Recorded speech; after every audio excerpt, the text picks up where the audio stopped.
I wouldn't presume to prescribe to a person or to a family on how they need to move forward. As soon as you start using the word need to, there's very often oughts and shoulds, and there's some kind of plan, and there's some kind of timetable. And I think that after 30 years of being with families, whatever notions I had about how families need to move through a death or the timing of that, I've had to let all of that go. I think that we're all, in some ways, we're all very much the same, but in other ways, we're all very unique. And a death for one person is not going to be a death for another person.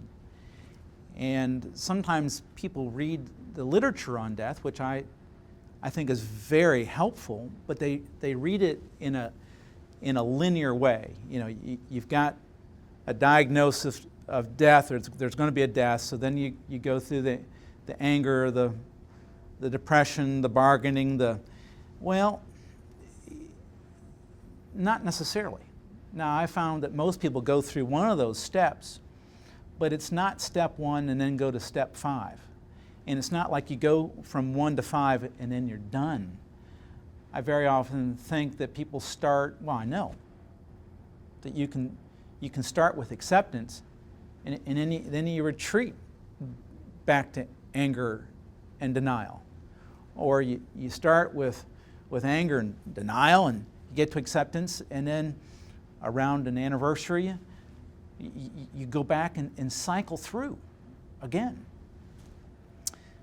Another thing that I find false and not very helpful is that when people insist that the only way they're going to talk about the death, or the only way that we're going to deal with a person's death in and around a funeral, is it's nothing but a celebration. And I find that simplistic. Now, I think maybe at once upon a time where there was such a heavy pall over the event that was the only thing that could be acknowledged was the grief. Okay, I think there needs to be a balancing of that. But I've seen a tremendous movement in 30 years from this pall of death to now that's nothing about but a celebration.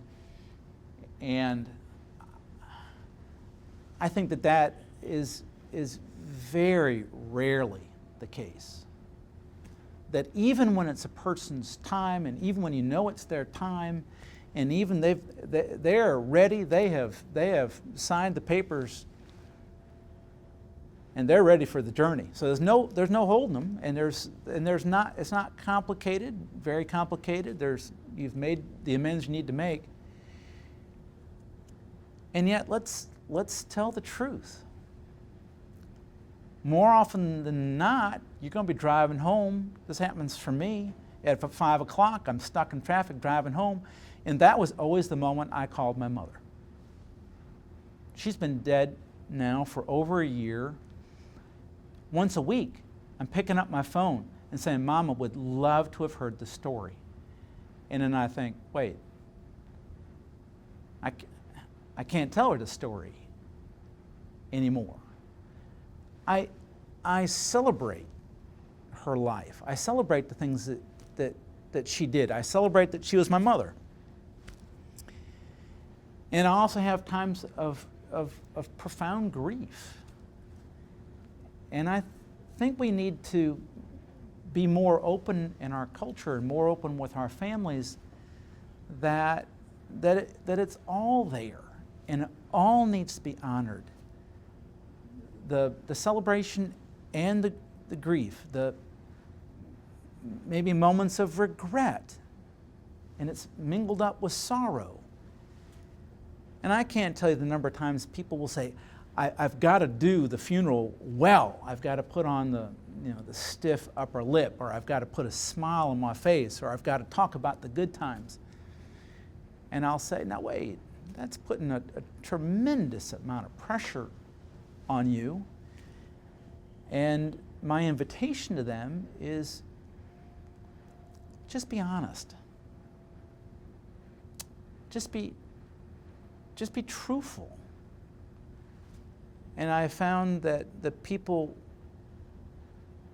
who are honest and who are truthful about the great mingling of feelings that you have are actually the people who can best and most fully embrace that person's death.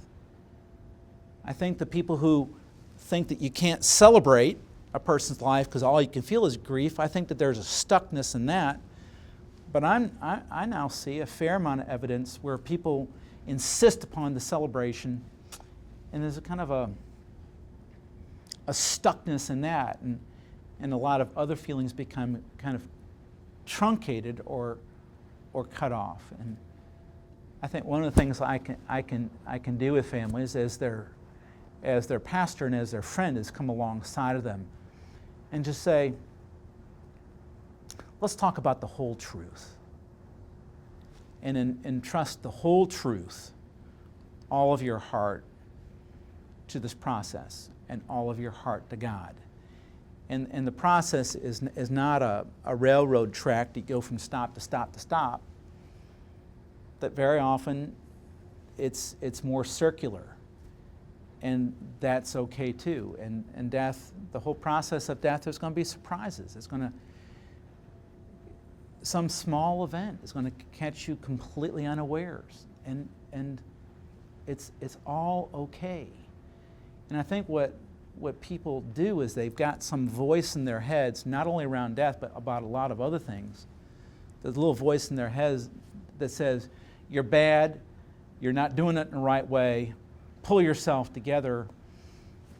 And I think that little scolding voice in people's heads emotionally around death and so many other things is generally not helpful for their ongoing life, their ongoing maturity, and the development of their own souls.